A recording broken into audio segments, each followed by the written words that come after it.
উনাকে আল্লাহ তাআলা এমন একটা শক্তি দান করছিলেন, বুঝ শক্তি দান করেছিলেন, সুলাইমান নবীর সঙ্গে পাখি আইসা কথা বলতো। সুবহানাল্লাহ কোন। আমাদের ভাষা কি পাখি বুঝে? পাখির ভাষা আমরা বুঝি, কিন্তু সুলাইমান নবী উনি পাখির ভাষা বুঝতেন, পাখি তার সঙ্গে কথা বলতো। সুবহানাল্লাহ কোন। সুলাইমান নবী যখন বাদশাহী করছেন, ওনার এলাকায় এক ভদ্রলোক, যার বাড়ির পাশে একটা গাছ আছিল, গাছের মধ্যে পাখি উইরাইসা বাসা বাঁধছে। ওই পাখি বাসার মধ্যে ডিম দিছে বাচ্চা ফুটানোর জন্য, কিন্তু দুঃখের বিষয় হলো পাখি বাচ্চা ফুটাইতে পারে না। কারণ যেই বেটার বাড়ির গাছের মাঝে পাখি বাসা বাঁধা বাচ্চা দিছে, ডিম দিছে, এই বাড়িওয়ালায় দেখা যায় বাসার থেকে ডিম গুলাই না খাইয়া ফেলে। একদিন, 2 দিন, 3 দিন যখন ডিম খাইয়ে ফেলছে, তখন ওই পাখি উড়া দিয়া সুলাইমান নবীর কাছে আসছে। ও বাদশা সুলাইমান, আমি অনেক বড় একটা ব্যথা নিয়ে আপনার কাছে আসলাম। সুলাইমান নবী বলতেছে, পাখি কি ব্যথা নিয়ে তুমি আসলা আমার কাছে? এমন কি কষ্ট তোমার মনে রে পাখি? পাখি ডাক দিয়া কই, বাদশা সুলাইমান, আমি বাড়িওয়ালার বাড়ির সাথে গাছের মধ্যে বাসা বাইদা ডিম দিছিলাম, কিন্তু ওই বাড়িওয়ালা প্রতিদিন বাসা থেকে আমার ডিমগুলা নিয়ে খেয়ে ফেলে, যার ফলে আমি বাচ্চা প্রসব ফুটাইতে পারি না, বাচ্চা দিতে পারি না। সুলাইমান নবী বিষয়টা গুরুত্ব দিয়ে বললেন, ঠিক আছে পাখি, তুমি কষ্ট নিও না, আমি বাড়িওয়ালাকে ডাক দিয়া বলবো যেন তোমার বাসা থেকে ডিমগুলা নিয়ে আর কোনোদিন না খায়। সুলাইমান নবী বললেন, আমি তারা ডাকিয়া নিষেধ করে দেব, আর যেন কোনোদিন এ তোমার বাসা থেকে ডিম পাইরা নিয়ে না খায়। সঙ্গে সঙ্গে পাখি উড়ে চলে গেল বাসায়। সুলাইমান নবী ওই লোককে ডাক দিলেন, ওই বাড়িওয়ালাকে ডাক দিলেন। ডাক দেওয়ার সঙ্গে সঙ্গে বাড়িওয়ালা আসলো। সুলাইমান নবী বাড়িওয়ালাকে বলতেছেন, বাড়িওয়ালা, আমি এই কারণে তোমারে ডাকলাম, তোমার বাড়ির সাথে গাছ, পাখি বুক ভরা আশা নিয়া তোমার গাছের মধ্যে বাসা বাইন্দা ডিম দিছে। সে তো আকাশে উড়ে বেড়ায়, তারও তো বাচ্চা দিয়া দরদ আছে, বাচ্চা দিয়া মায়া আছে। মানুষ যেমন একজন আরেকজনের বাচ্চা দিয়া মায়া থাকে, পাখিও কিন্তু, একটা পশু পাখিও কিন্তু তার বাচ্চা দিয়া মায়া থাকে। ঠিক না বেঠিক? আপনি পাখির বাসা থেকে বাচ্চা যখন আনতে যান, দেখবেন পাখিটা ছটফট করে তার বাচ্চাটারে উদ্ধার করার জন্য। ঠিক না বেঠিক?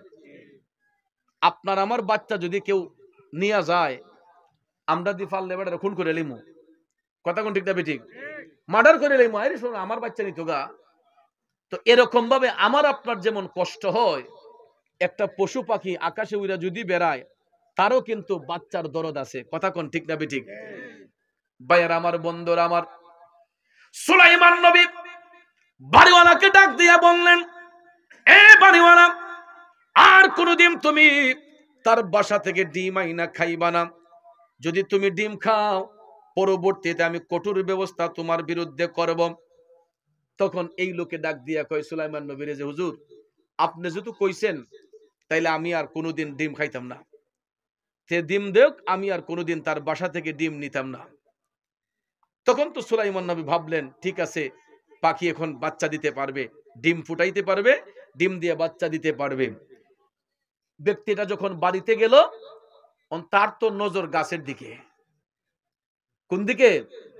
সুলাইমান নবীর সঙ্গে ওয়াদা দিছে যে খাইতো না, কিন্তু দেখা যায় সে বাড়িতে যাওয়ার পরেই তার নজর ফিরে যায় খালি গাছের উপরে, পাখির বাসার দিকে। তো পাখি যখন আবার বাসার মধ্যে ডিম দিছে, তার তো লুপ সামালতে পারে না, লুপ সামালতে পারে না, তখন সে আবার গাছ বাইয়া উঠছে। ওইটা ডিম ল্যান্ড যখন দেখছে, তার জিবরা ফাল মারছে, কজাক সুলাইমান নবী তার দেখতো না, আজকে ডিম ল্যান্ড খাইয়ে লাই। পরে সে কি করছে, ডিম ডি আইনা আবার সুন্দর করে খাইয়ে লিছে। পাখি উড়ে উড়ে বাসায় আসলো। আয়েশা যখন দেখতেছে তার বাসার ভিতরে ডিম নাই, পাখি আবার ব্যথিত হয়ে গেল, কষ্ট পাইল, কিরে সুলাইমান নবীর কাছে আমি বিচার দিলাম, উনি কেমন বিচার করলো? বুক ভরা ব্যথা নিয়ে পাখি আবার উড়ে উড়ে সুলাইমান নবীর কাছে আসলো। হুজুর, আপনি কি বিচার করলেন? বাড়িওয়ালা তো আপনার কথার মধ্যে কোনো গুরুত্ব দেয় নাই। কেন? কয় হুজুর, সে তো আজকেও বাসার ডিমগুলা খেয়ে ফেলছে। হুজুর, আমি বুক ভরা ব্যথা নিয়ে আপনার কাছে আইসা নালিশ করলাম, আপনি কি বিচার করলেন? আজকেও তো সে ডিমগুলা খেয়ে ফেললো। সুলাইমান নবী এই কথা শোনার পরে সঙ্গে সঙ্গে একটা জিনকে ডাক দিলেন। জিন হাজির হয়ে গেল। সুলাইমান নবী ওই জিনকে পাখির সামনে বলতেছেন, আমি তোমাকে এই কারণে ডাকছি, বাড়িওয়ালা প্রতিদিন তার বাসা থেকে ডিম নিয়ে খেয়ে ফেলে। আমি নিষেধ করার পরও সে বাড়িওয়ালার ওই বাসা থেকে ডিমগুলা নিয়ে আসে, পাখি বাচ্চা ফুটাইতে পারে না। জিনে কয়, হুজুর আপনি কোন কি করতাম? তখন সুলাইমান নবী জিনকে বললেন যে, তুমি আজকে এই কামড়ি করবা, তুমি গাছের উপরে উঠতে বইবা। আর ওই বাড়িওয়ালা যখন সে গাছ বাইয়া উঠবো তার ডিম আনবার লেগা, তুমি গাছের উপর থেকে তার এমন ডেক্কা দিবাই, এমন আসার দিবাই, যাতে এ আর কোনোদিন গাছ বাইয়া উঠতে ডিম আনতে না পারে। আল্লাহু আকবার কন্যা। সুলাইমান নবী শাস্তি দিলেন, যে জিনকে বললেন যে তুমি গাছের উপরে উঠিয়া বইয়ে থাকবাই, এ যদি আবার গাছ বাইয়া উপরে উঠে তাইলে তুমি সেখান থেকে তার ধাক্কা দিয়া ফালাইবাই, যাতে আর কোনোদিন এ গাছ বাইয়া উপরে না উঠতে পারে। এখন জিনে তো আদেশ পাইছে, অর্ডার পাইছে, এখন জিন তার আদেশ পালন করবে না? সুলাইমান নবীর আদেশ পালন করার জন্য জিন গিয়া আগে ভাগেই গাছ উঠতে বোয়া পাঁচ কাউ দেখা যাক। এখন দেখা যায় বাড়িওয়ালা পাখির বাসার দিকে নজর। গভীর মনোযোগ কথাটা বোঝার চেষ্টা করবেন। ওই বাড়িওয়ালা গাছের মধ্যে উঠবে, পাখির বাসা থেকে ডিম আনবে। ঠিক ওই মুহূর্তে বাড়িওয়ালা গাছে পাড়া দিবে, এমন সময় দেখা যায় একজন ভিখারি তার দরজার সামনে হাজির। ভিখারি ডাক দিয়া বলতেছে, বাড়িওয়ালা আমারে কিছু ভিক্ষা দেন, আমার পেটে প্রচন্ড ক্ষুধা।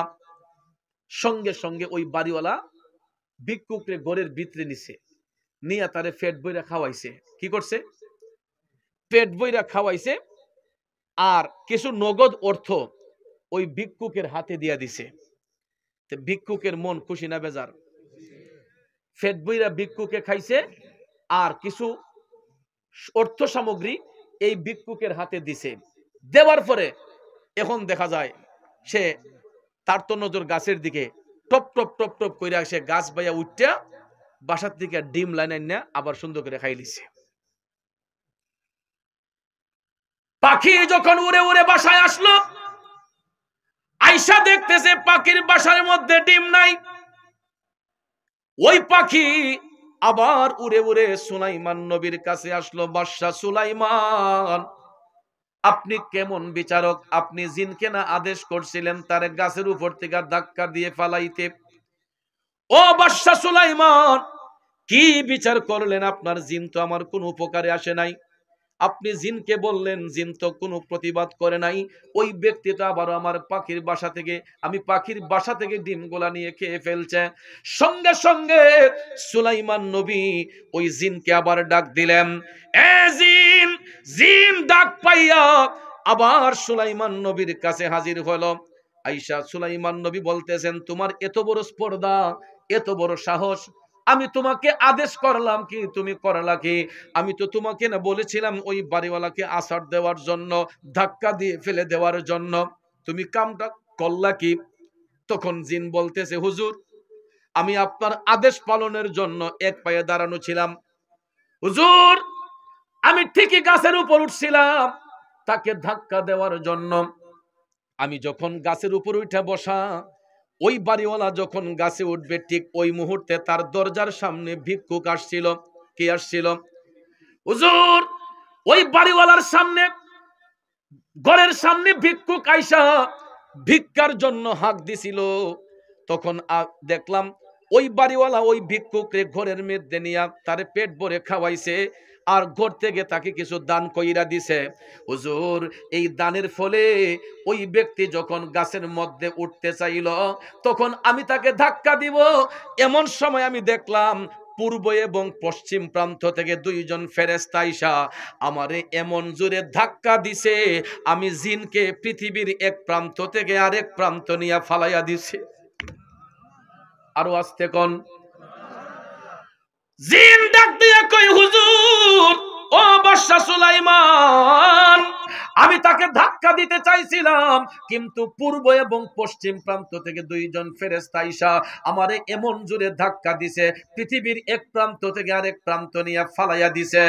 একমাত্র ওই দানের কারণে, আল্লাহর পথে সামান্য দান করার ফলে দেখেন ফেরেশতারা পর্যন্ত আল্লাহর বান্দাদেরকে সাহায্য করে। তখন সুলাইমান নবী বিষয়টা যখন বুঝতে পারলেন, সুলাইমান নবী তখন ওই বাড়িওয়ালারে আবার ডাকলেন, বাড়িওয়ালারে ডাইকা আবার তার বাড়িতে আনলেন। বাদশা সুলাইমান বাড়িওয়ালাকে বলতেছেন, ওরে আজকে তো তুমি মহা বিপদ থেকে তুমি বেঁচে গেলা। ও হুজুর এটা কেমনে? কয় আমি যে তোমারে নিষেধ করছিলাম তার ফাকির বাসা থেকে ডিম গোলা না খাওয়ার জন্য, তুমি তো ডিম গোলা খাইলেই প্রতিদিন। শেষ পর্যন্ত আমি তোমারে শাস্তি দেওয়ার জন্য জিনকে আদেশ করছিলাম তোমার জন্য গাছের উপর থেকে ডেক্কা দিয়ে ফালায়, কিন্তু তুমি এমন একটা মহৎ কাজ করছো যার ফলে জিন পর্যন্ত ব্যর্থ হয়ে গেছে। সেটা বলে হুজুর কি? তখন সুলাইমান নবী বললেন, তুমি যখন গাছে উঠতে চাইছিলা ওই মুহূর্তে তোমার দরজার সামনে একটা ভিক্ষুক হাজির হয়েছিল।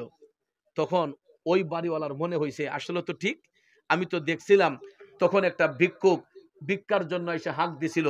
তখন সুলাইমান নবী বললেন, তুমি ওই ভিক্ষুকরে পেট বইরা খাওয়াইছো? কই জি। এরপরে তুমি ওই ভিক্ষুকরে কিছু দান করছো? কয় হ্যাঁ। সুলাইমান নবী বললেন, এ বাড়িওয়ালা, এই ভিক্ষুককে সামান্য পেট ভরে খাওয়ানোর কারণে, সামান্য কিছু অর্থ প্রদান করার কারণে দুইজন ফেরেশতা ঈশা জিনকে ধাক্কা দিয়া পৃথিবীর এক প্রান্ত থেকে আরেক প্রান্ত ফালাইছে।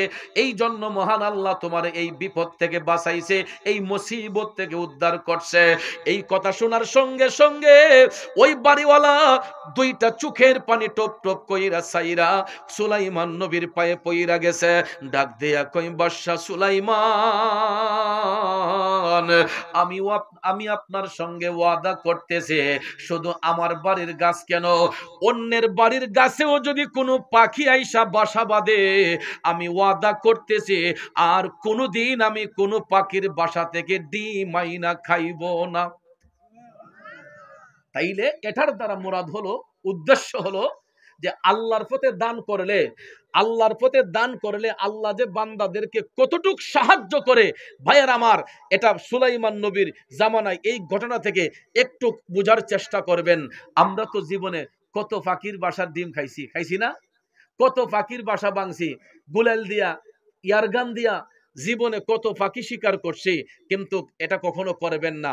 কারণ আমাদের দেশেও অনেক অতিথি পাখি আসে, অনেক পাখি আকাশে উড়ে বেড়ায়। পাখি দেখবেন ডালে ডালে ঘুরে তার বাচ্চাদের জন্য রিজিকের তাল্লাশ করে। পাখি শিকার করবেন না।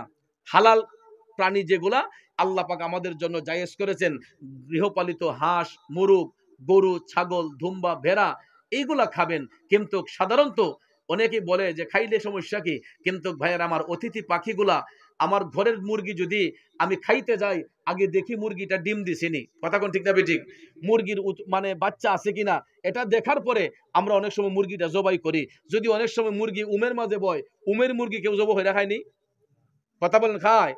যেই মুরগি বাচ্চা ফুটানোর জন্য উমে বসে, এটা কেউ খায় না। ঠিক এরকম ভাবে এটা আমরা নিজের চোখে দেখতেছি, আমাদের ঘরের গৃহপালিত জিনিস। এই কিন্তু পাখি তো আকাশে উড়ে বেড়ায়, অনেক পাখি তার বাসার মধ্যে ডিম বা অনেক দুধের ছোট্ট ছোট্ট বাচ্চা, পাখির বাচ্চা বাসায় রেখে ওই পাখিগুলা উইরা উইরা যায় ডালে ডালে তার বাচ্চার রিজিকের তাল্লাশের জন্য, কথা কোন ঠিক না বেঠিক? তখন আমরা যখন ওই পাখিটাকে শিকার করি, ওই বাসার বাচ্চাগুলো তো আর তার মাকে খুঁজে পায় না, ওইগুলো তো ডানা মেলে উঠতে পারে না, এই বাচ্চাগুলা খাবে কি? তখন বাধ্য হইয়া দেখা যায় ওই পাখিটা আমরা শিকার করার কারণে বাসার যেই অবুজ ছোট্ট পাখিগুলা উঠতে পারে না ডানা মেলে, এই পাখিগুলো জীবন চলে যায়। তাহলে দেখেন একটা পাখির কারণে আমরা কতগুলা পাখির জীবন নষ্ট করলাম, কয়টা বাচ্চার জীবন নষ্ট করলাম। এই জন্য ভাইয়ের আমার, অতিথি পাখি যেইগুলা আমাদের পালিত নয়, আকাশে উড়ে বেড়ায়, এই পাখিগুলা শিকার করবেন না। কারণ আমি দেখেছি যারা পাখি শিকার করে কোনো এক সময় তাদের শরীরের মধ্যে একটা কাঁপুনি ভাব চলে আসে। এবং আমি পরীক্ষিত, আমার এলাকায় একজন লোক দেখছি এবং আরো কয়েকজন আমি লোকের মুখে শুনছি, পাখি যারা শিকার করে এরা এক সময় আসে, এদের শরীর কাঁপুনি আসে এবং এদের অনেক বড় ধরনের রোগ শোকে দেখা দেয়। কাজেই আমরা যেই পাখিগুলা আমাদের আকাশে উড়ে বেড়ায়, আমরা এই আমাদের গাছের বাড়ির গাছের ডালে উড়ে বেড়ায়, এই পাখিগুলা সাধারণত শিকার করতে নাই। কেন? পাখি হলো প্রকৃতির একটা সুন্দর, কথা কোন ঠিক না ঠিক? সকালবেলা দেখবেন ঘুম থেকে উঠার পরে আমরা আল্লাহ রসুলের নাম নেই না, কিন্তু পাখিগুলা দেখবেন চিকি চিকি চিকি করে ডাকে। আমরা বুঝি না পাখির ডাক, ওই পাখিও কিন্তু আমার মৌলার জিকির করে, কথা কোন ঠিক না ঠিক? সবুজ গাছের পাতাগুলা আমার মৌলার জিকির করে, যেটা আমরা আদম হইয়া করি না। কিন্তু এই জন্য ভাইয়ের আমার, প্রকৃতির সৌন্দর্যকে কেউ বিনষ্ট করবেন না। আর দানশীল ব্যক্তি যারা হয়, উদার মন তাদের হয়। দানশীল ব্যক্তি যারা হয় এরা ফ্যাসাদ থেকে দূরে থাকে। একটু আগে আমাদের অফিসার ইনচার্জ মহোদয় যেই কথাটা বলে গেলেন, এটা আমাদের এই এলাকার জন্য একটা লজ্জাজনক বিষয়, ঠিক না ঠিক? যদি জ্ঞানী মানুষ এখানে থাকেন তাহলে এটা আমার আপনার জন্য খুবই লজ্জাজনক। কারণ একটা এলাকায় হয়তো এক দুজন লোক খারাপ হইতে পারে, সব মানুষ কি খারাপ? কিন্তু এটা বুঝা রেখেন, একটা লোকের কারণে একটা এলাকা সম্মানিত হয়, আর একটা লোকের কারণে একটা এলাকা দুর্নামি হয়। একটা এলাকারে সম্মানিত করার জন্য একটা লোকই যথেষ্ট, আবার একটা এলাকারে কলঙ্কিত করার জন্য একটা লোকই যথেষ্ট, ঠিক না ঠিক? অনেক এলাকা দেখবেন মানুষ খেসি করবার লাগিয়া পাগলের জায়গা, যে না ওই গ্রামের একটা মেয়ে আনতেইব, বা ওই গ্রামের ছেলের কাছে আমার মেয়েটা বিয়ে দেওয়া লাগবে, কারণ এই গ্রামের মধ্যে অমুক আল্লাহর ওলি আছেন, অমুক দরবার শরীফ আছে, অমুক একজন ভালো মানুষ আছে। এই জন্য মানুষ মনে করে যে এই এলাকার মানুষগুলা মনে হয় ভালো। আর কিছু কিছু এলাকায় দেখবেন মানুষ না মনলেই কয় না রে এটা সুরের গাঁও, এটা ডাকাইতের গাঁও, এটা দাঙ্গাবাজের গাঁও। আসলে দেখেন, একটা লোকে অন্যায় করছে, ডাকাতি করছে, তাই বলে কি পুরা গাঁওর মানুষ সুর? পুরা গাঁওর মানুষ ডাকায়, পুরা গাঁওর মানুষ খারাপ? শুধু একটা লোকের কারণে। তাইলে যেই লোকটার কারণে সমাজ নষ্ট হয়, ভাইয়ার আমার, বন্ধুরা আমার, আমার দৃষ্টিতে একটা লোকের কারণে একটা এলাকা যদি নষ্ট হয়, এই একটা লোকে থামাইলে বোধ বলা, এরপরে দেশ সুন্দর থাকুক, ঠিক না ঠিক? এই লোকটারে থামাইয়া যদি দেশ সুন্দর থাকে, তাহলে এই নষ্ট মানুষের দরকার নাই। কারণ ক্যান্সার রোগে এক জায়গায় দেখা দেয়, সারাটা দেহরে নষ্ট করে ফেলে। ক্যান্সার রোগ এক জায়গায় আক্রমণ হয়, দেহের কোন সাইডে আক্রমণ হলে দেখবেন পুরাটা দেহরে নষ্ট করে ফেলে। আর একটা এলাকায় যদি একটা খারাপ লোক থাকে, ইডাই পুরাটা এলাকা নষ্ট করে দেয়, কথা বলেন ঠিক কিনা? এই খারাপ লোকটা পুরা এলাকা নষ্ট করে ফেলে। এই জন্য সব সময় খারাপ সঙ্গ থেকে দূরে থাকতে হবে, অসৎ মানুষ থেকে দূরে থাকতে হবে। মুরব্বীরা বলেন, সৎ সঙ্গে স্বর্গবাস, অসৎ সঙ্গে সর্বনাশ। সৎ সঙ্গে স্বর্গবাস, অসৎ সঙ্গে সর্বনাশ। এই জন্য সম্পর্ক যদি করতে হয় একটা ভদ্রগণের ছেলের সাথে করবেন, সম্পর্ক যদি করতে হয় একটা জ্ঞানী লোকের সঙ্গে করবেন। কারণ শিক্ষিত লোক আপনার বিপদে ফেলাইবে না, শিক্ষিত লোক কখনো কাউকে বিপদে ফেলায় না। আপনার শত্রু যদি হয়, একটা শিক্ষিত মানুষ কখনো কাউরে বিপদে ফেলায় না। এই জন্য পড়াশোনার গুরুত্ব বেশি। আমাদের বাচ্চাগুলাকে মানুষের মতো মানুষ বানাতে হবে, এদেরকে ঠিক মতো গাইডনেস করতে হবে, এদের মেধার বিকাশ ঘটাইবার জন্য তাদেরকে আমরা শ্রম দিতে হবে তাদের পিছনে। এই জন্য শিক্ষার কোনো বিকল্প নেই। এই পশ্চিমবাগ একটা ঐতিহ্যবাহী এলাকা, এই এলাকার মধ্যে আল্লাহর অলিগণ রয়েছেন, কথা কোন ঠিক না ঠিক? এই এলাকায় আল্লাহর অলিগণ বিচরণ করতেছেন। অফিসার্স ইনচার্জ মহোদয় কথাটা আমার কষ্ট লেগেছে, হৃদয়ে রক্তক্ষরণ হয়েছে। কারণ কয়েকজন লোকের এই বিশ্রী আচরণে আজকে এই গ্রামটাকে উঠিয়ে উনি কথা বলল, কিন্তু আমার কষ্ট লেগেছে। কারণ উনি মেহমান মানুষ, উনার দৃষ্টিতে এই খারাপ আচরণটা পড়ার কারণে উনি পশ্চিমবাগের কথা বলেছেন। কিন্তু এই পশ্চিমবাগ বনগজে অনেক জ্ঞানী গুণী শিক্ষিত মানুষ রয়েছে, কথা কোন ঠিক না ঠিক? অনেক বড় জ্ঞানী গুণী শিক্ষিত মানুষ, অনেক বড় আল্লাহর ওলি এই পশ্চিমবাগের মধ্যে জন্মগ্রহণ করেছেন, পর্দা করেছেন, আরাম করতেছেন, কথা কোন ঠিক না? তাইলে ভাইয়ার আমার, কিছু কিছু মানুষের কারণে আমাদের ডিস্ট্রিক্টের, আমাদের হবিগঞ্জের বদনাম যেন না হয়, আমাদের আজমিরিগঞ্জের বদনাম যেন না হয়, আমাদের বানিয়াচঙ্গের বদনাম যেন না হয়। অসৎ লোকদের কারণে এই সমস্ত কাজ থেকে আমরা সবসময় দূরে থাকতে হবে। কারণ আমরা ওই নবীর উম্মত। আমাদের নবী কি শিক্ষা দিলেন একটু বলি। আরব দেশে একটা গোত্রের নাম আছিল বনু কুরাইজ। এই বনু কুরাইজ গোত্রের সব আছিল ইহুদি। কি ছিল? কথা বলেন। এরা ইহুদি আছিল, বেদিন আছিল। তখন আল্লাহ রসুল কালেমার দাওয়াত প্রচারের জন্য উমর রাদিয়াল্লাহু তাআলা আনহুর সাথে নিয়া ওই বনু কুরাইজা গোত্রের ফাঁস দিয়া যাইতেছেন। হঠাৎ করে একটা ইহুদিরে আমার রসুল দেখলেন, সামনে পাইলেন, পাওয়ার পরে ওই ইহুদিরে আমার দয়াল নবী ফিটে হাত দিয়া বলতেছেন, ভাই আপনি কালেমা পড়েন, লা ইলাহা ইল্লাল্লাহু মুহাম্মাদুর রাসূলুল্লাহ। নবীজি ইডা কইতে দেরি হইছে, এই ইহুদি হাত তুললা আমার নবীর গালের মাঝে মারছে সর। নাউজুবিল্লাহ কইতেন না? আরো জোরে কোন নাউজুবিল্লাহ। আমার দয়াল নবীজি মুস্কি হাইসা তাকে পিঠে হাত বলাইয়া বললেন, ভাই আপনি কালেমা পড়েন। কালেমার দাওয়াত দিলেন, কিন্তু ওই ইহুদি হাত উঠাই আমার নবীজির গাল মুবারকের মধ্যে থাপ্পড় মেরে দিছে। সঙ্গে সঙ্গে হযরতে উমর রাদিয়াল্লাহু তাআলা আনহু কোমর থেকে টান দিয়া তরবারিটা বের করলেন। নবী গো, ইয়া রাসূলুল্লাহ, আপনার শরীর মুবারকে মশা মাছি পর্যন্ত বসে না। যেই নবীর বদন মুবারকে মশা মাছি বসে না, ওই নবীর শরীর মুবারকে ইহুদির বাচ্চা আঘাত করেছে। ইয়া রাসূলুল্লাহ, আপনি শুধু আমাকে অনুমতি দেন, এই মুহূর্তে আমি ইহুদির বাচ্চার কেল্লাটা আলাদা করে দেই। হযরত উমর রাগান্বিত হয়ে গেলেন, তরবারি বের করলেন, নবীজির অনুমতি প্রার্থনা করলেন। আমার মদিনার কামলিওয়ালা নবী তরবারির মধ্যে ধরে বললেন, উমর, ও উমর, তুমি কি কোরআনের এই আয়াত শুনো নাই? ইন্নাল্লাহা মা'আস সাবিরিন।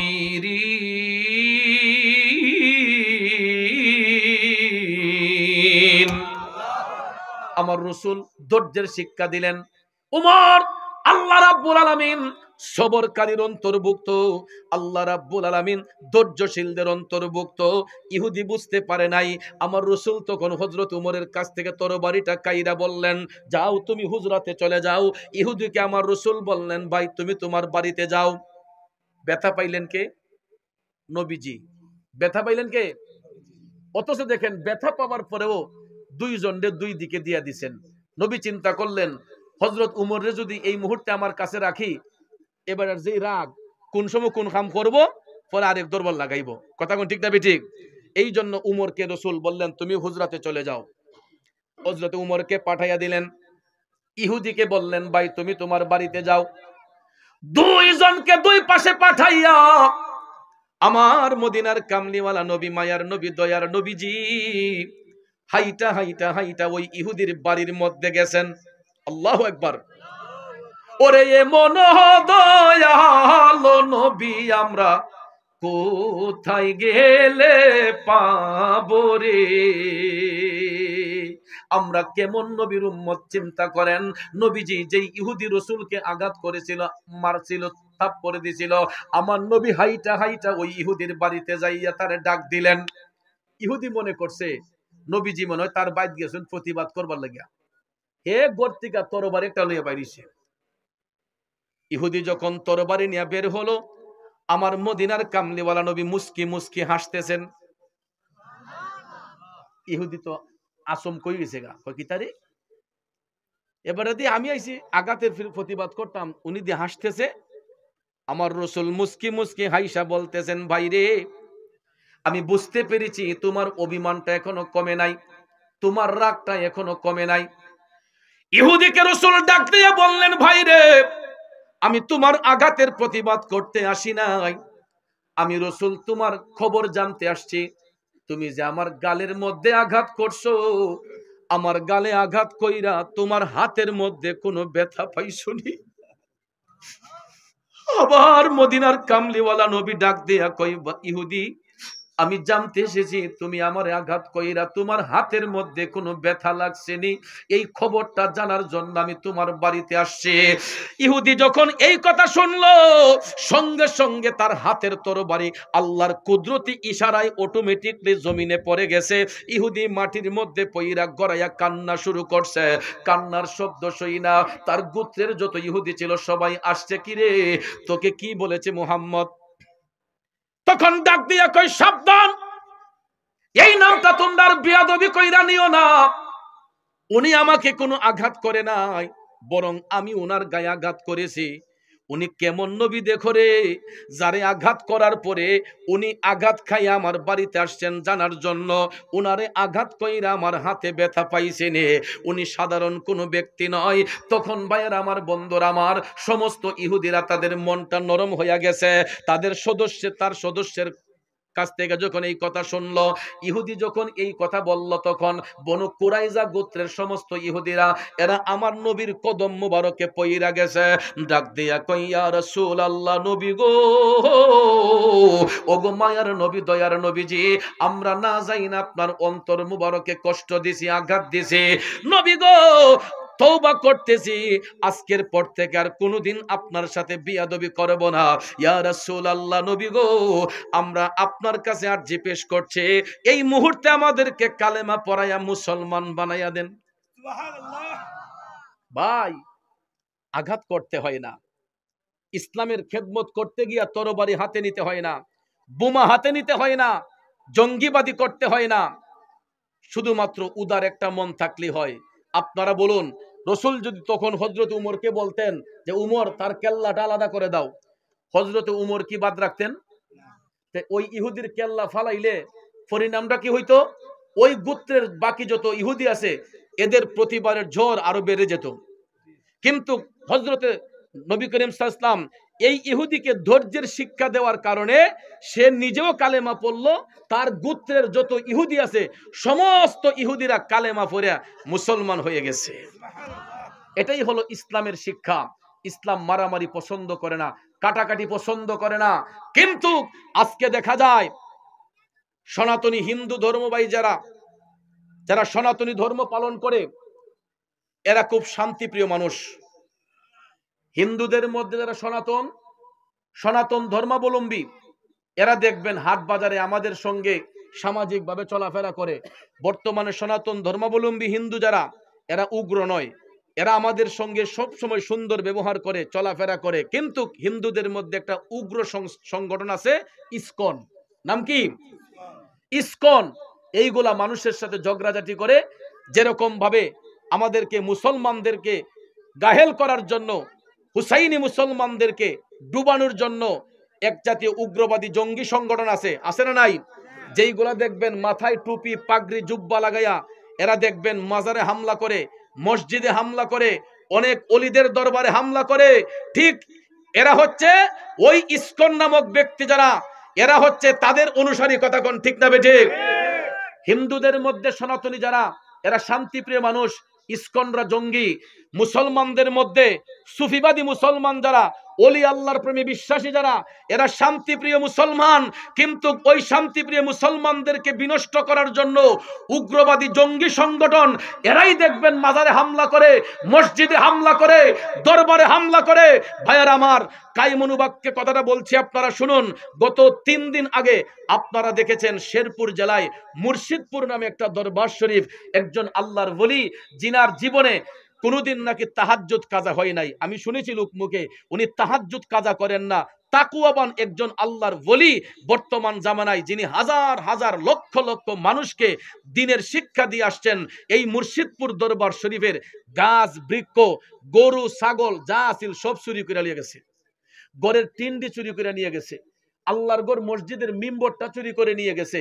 মসজিদের ভিতরে অসংখ্য কোরআন শরীফ, এইগুলার মধ্যে আগুন দিয়া, মসজিদের ভিতরে আগুন দিয়ে জ্বালাইয়া দিছে। আপনারা বলেন, এইগুলা কি কোনো মুসলমানের কাজ? এগুলা কোনো মুসলমানের কাজ হইতে পারে? মাথায় টুপি, দাড়ি, জুব্বা, কুর্তা লাগাইয়া আমরা ভিডিও ফুটেজে দেখেছি, গরু নিয়ে যাইতেছে, ছাগল নিয়ে যাইতেছে, দুম্বা নিয়ে যাইতেছে। আরে এগুলা চোর নয়, এগুলা ডাকাত। কথা কোন ঠিক না বেঠিক? এগুলা ডাকাত। কষ্ট হইছে আপনাদের? আরে মাইকে না ডাক দিছে, আমি ভাবছি কেউ তকবীর দিতেছে না।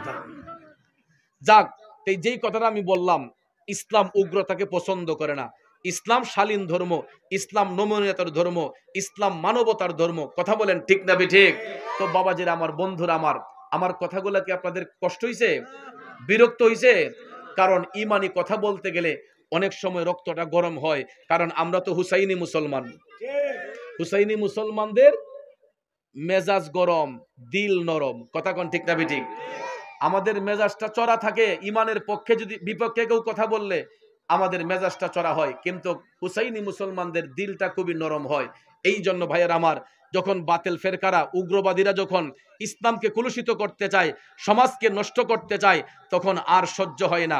এই জন্য আমি আপনাদেরকে বলবো, আমরা আদর্শে আদর্শিত হব সাহাবায়ে কেরামের। হযরত আবু বকর, হযরত উমর ফারুক, হযরত উসমান জুন নুরাইন, শেরে খুদা মৌলা আলী, এই সমস্ত আল্লাহর ওলিদের ওই সমস্ত সুন্দর, এটা আমি বলতাম অবশ্যই, এই সমস্ত